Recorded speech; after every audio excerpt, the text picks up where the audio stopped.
Teisha Bader with Shalom TV's News Update. We begin today with our Election 2012 report, where we'll be bringing you stories related to the Democratic and Republican campaigns. On Thursday, Democratic New Jersey Senator Frank Lautenberg strongly criticized the Republican Party for politicizing the U.S.-Israel relationship.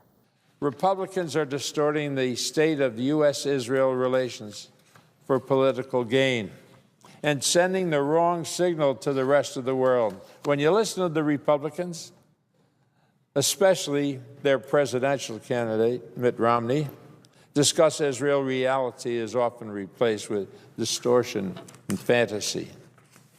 Mitt Romney says that Obama has not been a friend of Israel, but that couldn't be any further from the truth.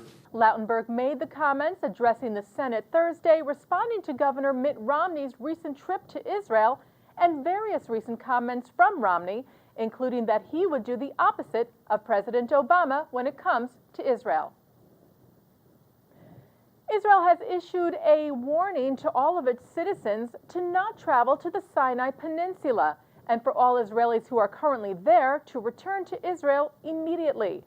Israel's Counterterrorism Bureau at the National Security Council issued the travel warning Thursday, which has been in place for some time, but the Bureau is now repeating the message due to concrete information it has obtained regarding terror organizations in Gaza that are planning terror attacks and abductions of Israeli tourists. The Anti-Defamation League has expressed concern over recent statements made by California Congressman Dana Rohrabacher, suggesting that American and Iraqi leaders have sent refugees to camps near Baghdad that are comparable to Auschwitz. During discussions with other members about Camp Ashraf and Camp Liberty near Baghdad, Representative Rohrabacher reportedly pointed to a photograph of Camp Liberty and said, quote, "Doesn't that look like Auschwitz? This looks like a concentration camp. We have sent people to a concentration camp." ADL National Director Abe Foxman said, "It is inappropriate to suggest that conditions at a refugee camp in Iraq are in any way similar to the circumstances of the Nazi concentration camp Auschwitz, where millions of Jews and others were murdered during the Holocaust." The ADL sent a letter to the congressman asking him to retract his remarks. The JTA reports that a hearing on a motion to dismiss a consumer fraud case against the company that produces Hebrew National products has been scheduled for November the 30th in a federal court. ConAgra Foods, which owns Hebrew National, filed the motion last week to dismiss the suit that alleges that Hebrew National's meats don't meet the brand's claim to be kosher. The ConAgra motion says the case should be dismissed because, among other reasons, kosher is, quote, exclusively a matter of Jewish religious doctrine. It also cites protection under the First Amendment. We reported to you back in May about the original suit that was brought by several consumers in Minnesota. And finally, Saturday, August the 4th will mark the 100th anniversary of the birth of an icon of heroism and humanity, Raoul Wallenberg.